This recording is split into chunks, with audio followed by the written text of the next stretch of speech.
Morning. We are in the Alter Rebbe Shulchan Aruch, chapter 471, Tuf Ayin Aleph, the laws of what one may and may not eat on Erev Pesach.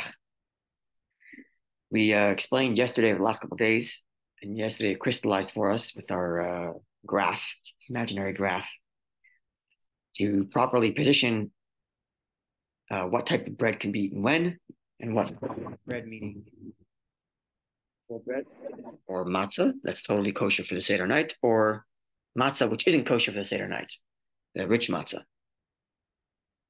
Okay, today, the next halacha, halacha 10, he discusses the laws of education.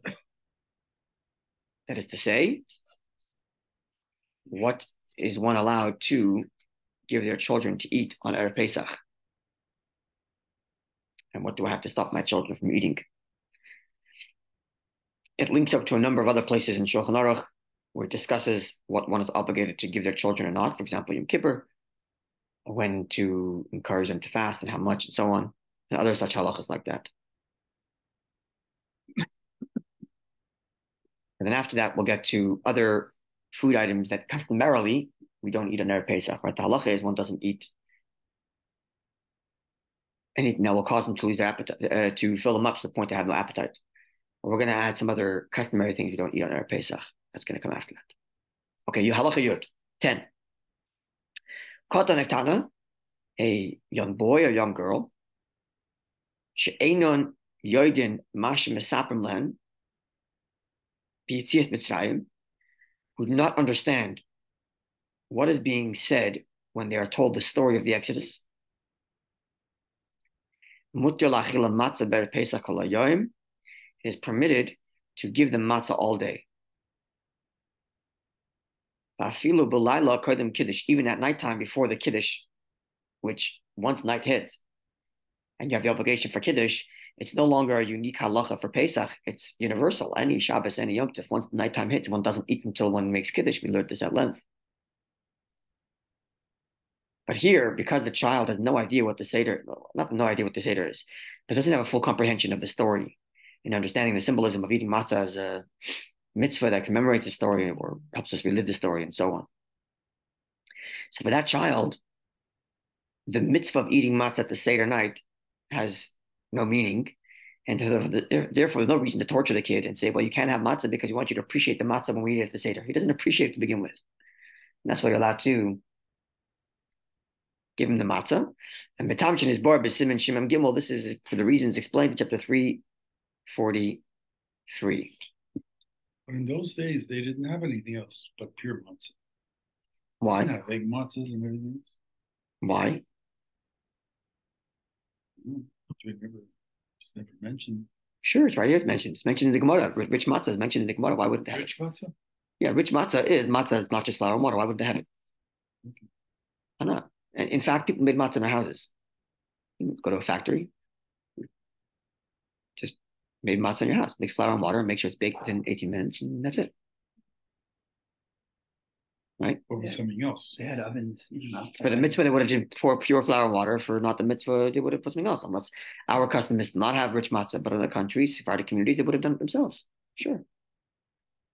Okay, so let's look at the footnote 40. So in that source, the Alter Rebbe explains that at the age at which a child must begin to be trained to observe mitzvahs varies from mitzvah to mitzvah, according to the child's ability to understand what each mitzvah entails. So here, there's no age at which the child is required to stop eating matzah on Erev Pesach. You have to gauge as a parent. Does the child appreciate what it means to eat a matzah at the Seder? If he does, you say, look, a special mitzvah is coming, and you know about this mitzvah because you learned about it in school. There's a special mitzvah to remember the story. And we want to savor and enjoy that mitzvah when we eat the matzah to remember the story, so we don't want to eat matzah now to ruin it. The child understands that, then don't give him matzah. If he doesn't understand that, then there's no reason not to torture him and not give him matzah, especially when at Pesach kids are hungry. And then they're just not going to enjoy the Seder at all. So give him the matzah. Now it continues. Even though, as a rule, it is prohibited to give children non-kosher food by hand. It's a big discussion. Non-kosher food? That's right. You can't feed a child non-kosher food. You don't have to stop. Keep it in the house. Right. But it's like an animal too, right? You can't lead them to your neighbor's food, but if he wanders off, right. There are times when you have to stop a child from eating something that is prohibited, but you're certainly not allowed to give it to the child. Right. So, for example, you don't have to make a kid wait 6 hours between meat and milk, or wait at all. Baby, little child, right? Before the kid's able to appreciate the value of time and waiting, right? The kid doesn't appreciate waiting. For him, half an hour ago was 10 years ago. He doesn't appreciate that. So you don't have to wait between milk and meat, right? But at the same time, you cannot take milk and meat together and feed it to the child, because now you're feeding the child non-kosher food with your hands, even though the kid ate meat 5 minutes ago, 10 minutes ago, and now I'm giving the kid a bottle of milk. So I'm giving him so the kid's violating the halachas of kosher, but I'm not feeding him non-kosher with my hand. I'm giving him kosher milk.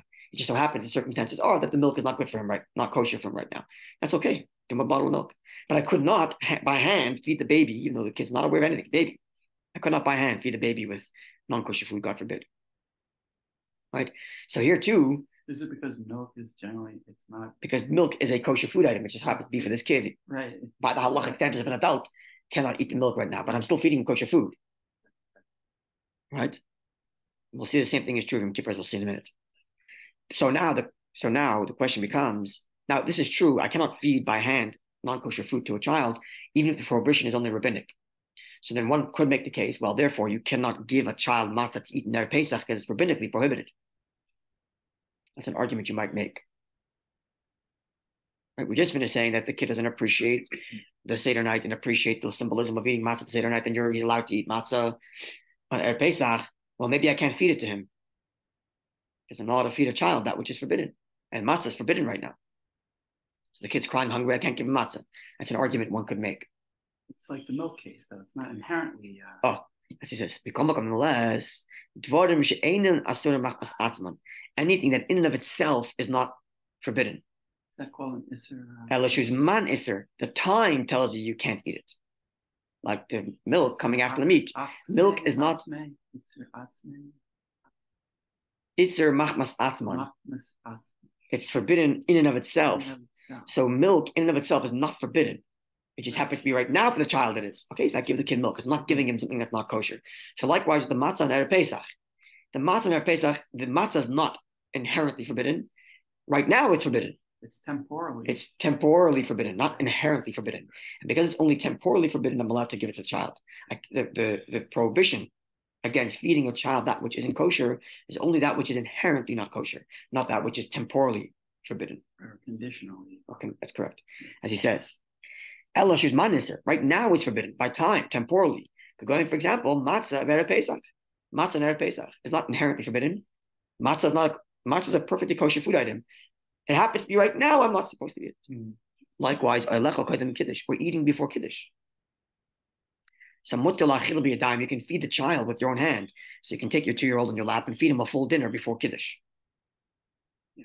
If they need that, the kid's hungry. So in fact, we make it a point of actually feeding our children before Kiddush. Because I want them to enjoy the Kiddush. I want them to participate in the Kiddush. And if they're hungry and cranky, they're not going to be singing Shalom Aleichem with me. So when I'm in shul, my kids have a full dinner, usually. And then they sit down for the meal after the meal's already done. I think the little ones, the older ones come to shul, they'll eat at the table.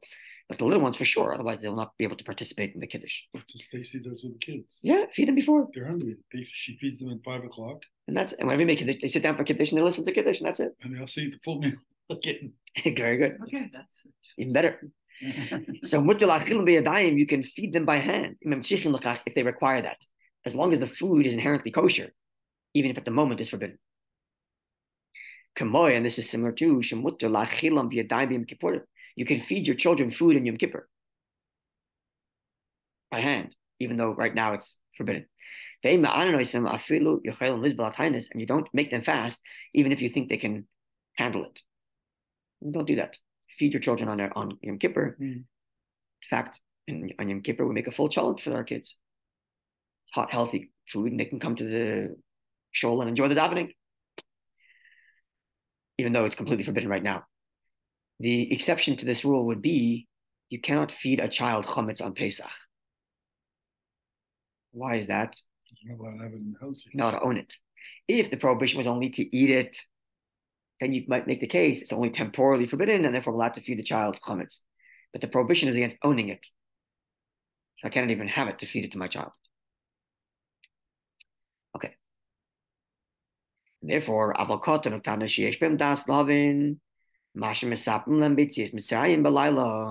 but a child, boy or girl, that has the awareness to be able to understand the story of the Exodus that we are relating at night, as shall be explained in chapter 472, the next chapter, then it's forbidden to feed them on Erev Pesach matzah. Because the not eating matzah on Erev Pesach is equally part of the story that you're telling them when you come to the Seder night. It's part of the same story. We're not eating matzah now because you want to appreciate now when we have the mitzvah tonight. So it's part of the educational process, as much as it's part of the process of a child who's aware to have him sit at the Seder, ask the questions and tell him the answer and have a whole discussion and give him the matzah and they should know about it. That same part of that education is don't feed them on Erev Pesach. As he explains, because the verse reads, Torah says, tell your children the story, saying, because of this, Hashem did it. Employing the word this, because of this, highlights the verse. That is to say, because of this, the matzah mara that's in front of you. If a child is now full of matzah from the morning, how could you say, oh, we're celebrating because of this? You already had matzah today. You can only tell a child that we're eating matzah now, especially because of the Seder. The verse says, we're celebrating because of this matzah. You cannot say that if the kid ate matzah half an hour ago, or an hour ago, 2 hours ago. It's only if it's unique for now, for the night. So it's part of the same educational process. And actually, even further, part of the mitzvah for telling the story to the child, that we're doing so when we're eating matzah uniquely for the mitzvah, as opposed to when the kid ate earlier. And therefore, if he's aware of the story we're going to be telling him later tonight, don't give him matzah, which is a pretty young age, actually. It's quite a young age. Maybe a 2, 3, 4-year-old, no, but by the time the kid's 6, 7 years old and he's going to school already, he knows the story already, he knows he's got to ask Manashtana, then it also depends on the ability of the kid to appreciate time, similar to making the child wait between milk and meat. You don't go from 0 to 6 hours. When the kid starts to appreciate what time is and what a long time ago is versus what a short time ago is, you can say, look, you ate milk only a little short while ago, wait a little longer, even if it's only half an hour later. But at least the kid's aware that he's waiting to eat the next thing. Yeah. So I would say a similar thing with the matzah here. For some kids, eating matzah for breakfast is not going to ruin the experience later at night. But eating matzah half an hour before will. Whereas for another child, a little older, eating matzah anytime during the day would ruin the experience, but it's educationally valuable to make the kid not eat matzah all day long. And then there are other kids, a 2-year-old, who if he ate matzah 5 minutes before Manashtana, wouldn't change his excitement for Manashtana, wouldn't change his experience in the Seder. Right? So you have to be aware of your child's appreciation and your child's understanding of the storyline and the relevance of making matzah unique, and that will inform whether you can or cannot give the kid matzah on Erev Pesach. Yeah, what do you say? Oh, no, never mind. Okay, so this concludes our discussion on the prohibition of eating matzah on Erev Pesach. Now we get into other customs, other food items that is customarily not eaten on Erev Pesach.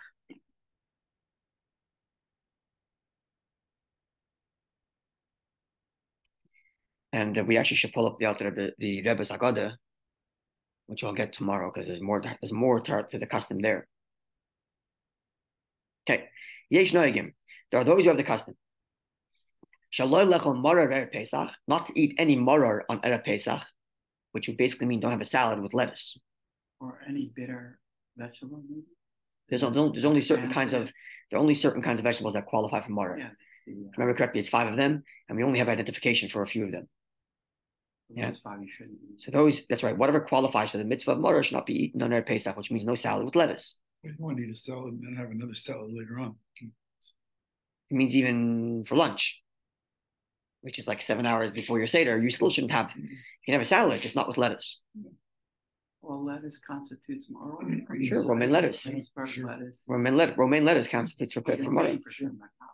Oh, yeah, other lettuce is okay. Only romaine lettuce, yeah, specifically. Now, for what purpose? Again, for the same reason. So that he should eat that with an appetite. In other words, it should be like a new, fresh flavor he's appreciating now, as he fulfills the mitzvah of maror, rather than I hadn't.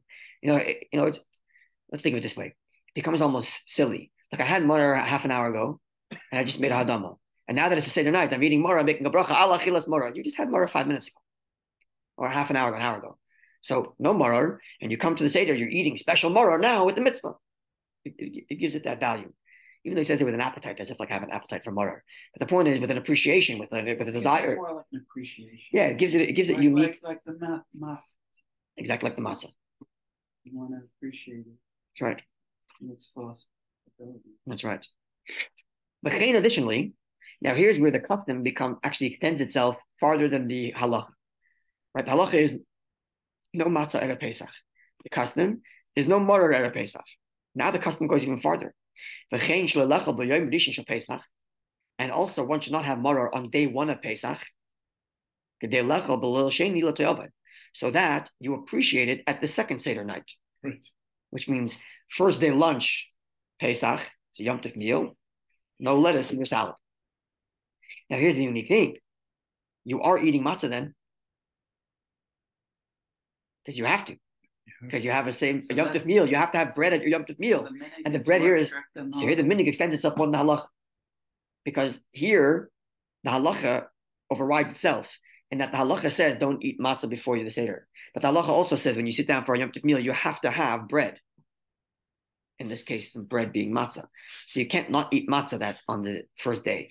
So the second night, you'll be eating matzah, even though you ate matzah earlier today. But maror, you'll be eating fresh on both nights. Matzah you're going to be eating the whole week anyways.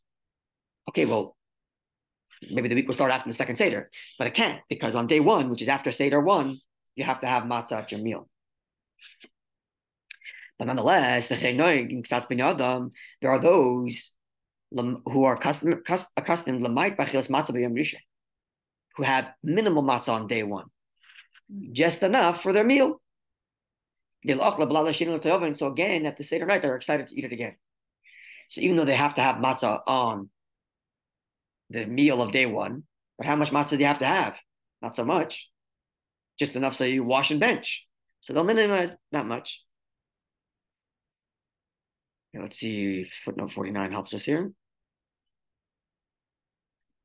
Yeah. In footnote 49, he says, one should not. Wait, no, sorry. Wait, is it 49? I want to show you. Yeah, that's you shouldn't refrain entirely. Yeah, okay. So 1 second. No, 48. Sorry, 48. I want to show you.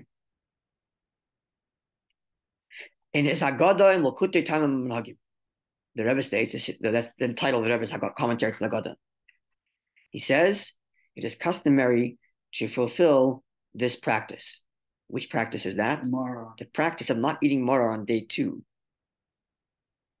Now, we'll look more at the Rebbe's Haggadah tomorrow, God willing. But there's omission here. First of all, there's more things we don't eat. We'll get to tomorrow. Other things that customarily we don't eat. We'll get to that. Additionally, there's an omission here. The Rebbe says it's our custom to not eat maror on day 2, but he doesn't say it's our custom to minimize eating matzah. So is that omission on purpose? We'll look at it tomorrow, God willing. Okay, good base, halacha 12. It says it must be a small population that maybe does that. That's right. The language here is ktsas b'nei adam, some people. Sounds like small. Right, but it could be the Rebbe would say that should be our practice. Or the Rebbe would say, look, this is the practice of the Chabad Rebbes. He might say that, as he does frequently in Haggadah. If he frequently says that, he's not saying it. It's not something. Perhaps. We'll look at it tomorrow. Okay. Continuing. Aval bat yesh nayagin. There are those, halacha yud beis, halacha 12, who are customary lahachmer oid to be even more stringent, not to eat fruits on Erev Pesach, or even on day one of Pesach. Okay, so that they ate the charosis. The charosis is that mixture which has nuts and fruits in it. You want to eat that with an appetite. Consequently, they don't have fruit on Erev Pesach. Look in footnote 50. Here the Rebbe says something. Yes. The people who observe this custom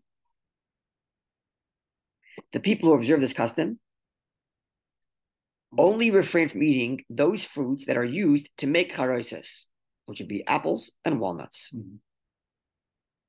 Now, although the Alter Rebbe proceeds to dismiss this custom in the Shulchan Aruch, the Rebbe states in his Haggadah that it is customary to observe it. Indeed, this is the prevailing Lubavitch custom, which essentially our custom is anything that is on the Seder plate, we do not eat on Erev Pesach. So that's any ingredient there, which is basically maror, apples, nuts, and even egg. We'll get to. Well, okay, so that the question of what you're using for your karpas. Some use potato, and others use not egg.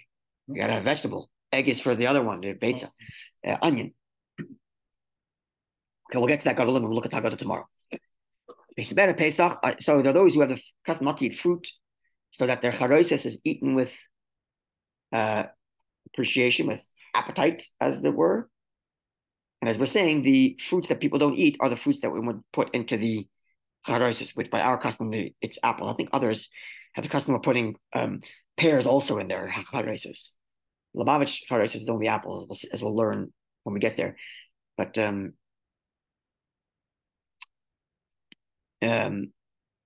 I think, also put pears.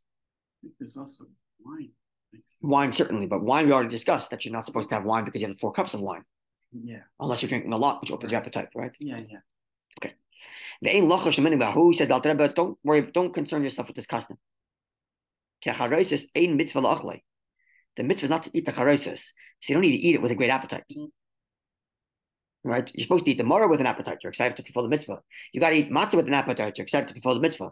But the charosis is only a custom. And what is the custom for? It's only to minimize the sharpness of the maror, or the toxicity. That's the actual translation here. So it doesn't damage. So it doesn't hurt you. So it's to offset any damaging effect of the maror. So it's not as if the custom even requires you to enjoy the charosis with some appetite. It doesn't. So there's no reason to refrain from eating the fruits to prevent you from to enjoy the charosis. It's a processing aid. That's right. And emphasis on the contrary. You're not allowed to eat too much of the charosis with your maror because then it dulls your maror, and your maror has to stay bitter. So you have to have a little bit to offset anything that's negative, but not too much. And you actually have to shake off. You dip it in and you shake it off, so that doesn't ruin the flavor of your maror. Right, it's like the matzah. So if so, why shouldn't you be eating these fruits during the day? Yeah, right. You're not supposed to be enjoying the flavor anyway. But as you said, the custom is another if you do it, and God willing, we'll look at that tomorrow. Yeah, I heard something about the maror having this poisonous element to it. Yeah, I think I read it in the Gemara. Yeah. Okay, so you'll see you can see it in footnote 51. The source is right there. Oh. I'm waiting for it to pop up here. What? Oh no, it doesn't get the source. Maybe pay. Yeah, it's in the Gemara, which we haven't got to yet, but it's in the Gemara. We'll get to the charosis soon. When we were learning other areas in Maybe. First marriage, I used to call my mother. She never knew it. Okay, let's do one more halacha. Really, we should do the Rebbe's Haggadah here, but we don't have. We'll do it tomorrow. But for now, we'll just do one more halacha. I'm sorry. Halacha Gimel, halacha 13. Yesh noigen, those who have the custom lahachmer to be stringent. Shaloi l'shaber or lefara matzah per Pesach, not to break up the matzah or crumble it on Erev Pesach. meaning some people, let's say you're making matzah brai, so they'll make it in their Pesach. Says the Alter Rebbe, some of the custom not to do that. Why should yishkach v'yechel man? Because if you're busy handling matzah breaking and cutting, you might just accidentally pop one into your mouth. You don't want to do that. Says the Alter Rebbe, v'gan l'minig ze'en lachash. Yeah, you don't have to worry about this. You don't have to worry about this custom either. Don't worry about it. Because matzah is not something you eat all year, so the fact that you're handling matzah is itself unique. So your mind is aware of the fact of the uniqueness of this. You're not just going to pop into your mouth. And if we're not worried you're going to forget and just eat it. But additionally, because the prohibition against eating matzah in their Pesach is only rabbinic, and machmir and kol kach, there's no reason to be so worry about it. Okay. So on this topic, actually, in my house, my parents' home, we actually do break the matzah on our Pesach for a very simple, practical reason. This is a tip you can use for yourself. You have, thank God, a beautiful Seder with lots of guests and people. The Haggadah and reciting the Haggadah doesn't take much time. It's not what takes too long. What makes the Seder take forever is the amount of time it takes to pass everyone matzah. So if you got to wait in line to wash, how many stations you have to wash, and then you got to come out and he's got to go get the matzah, break it, put it into the bag, go to their seat. It takes a long time. So what we do is we have all the matzah portions prepared in plastic bags. So as soon as you come out and wash, take a plastic bag with your matzah in it, you can sit down and get to it right away. It cut out at least 45 minutes of our Seder process. So we actually do break matzah on our Pesach. We put enough into the bag to cover all the matzahs you need to eat. The matzah, the sandwich, and the tzafon. So that way it saves time. So notwithstanding the custom, as the Alter Rebbe says, no reason to be concerned. We aren't concerned, and that's what we do. We do break the matzah in our Pesach. Okay, God willing, tomorrow we're going to first look at the Alter Rebbe Shulchan Aruch, the Rebbe's Haggadah, where he discusses this custom of what we do and don't eat on Erev Pesach. We'll look at that. And then we will look at the last halacha here, which is if a person began eating on Erev Pesach matzah, what should he do? Does he have to stop when the time comes, and so on and so forth? We'll get to that tomorrow. Have a wonderful day with Hashem's help. Today will be the day when we hear the ultimate miracles. Amen. Of the safe return of all these hostages. The numbers are climbing every day. Yes. Of known hostages, and our soldiers should be safe and successful. And our politicians should have the courage to do what needs to be done and not cower in front of world pressure. Do that in the world if they don't like what we do. Okay, have a wonderful day. Mashiach now.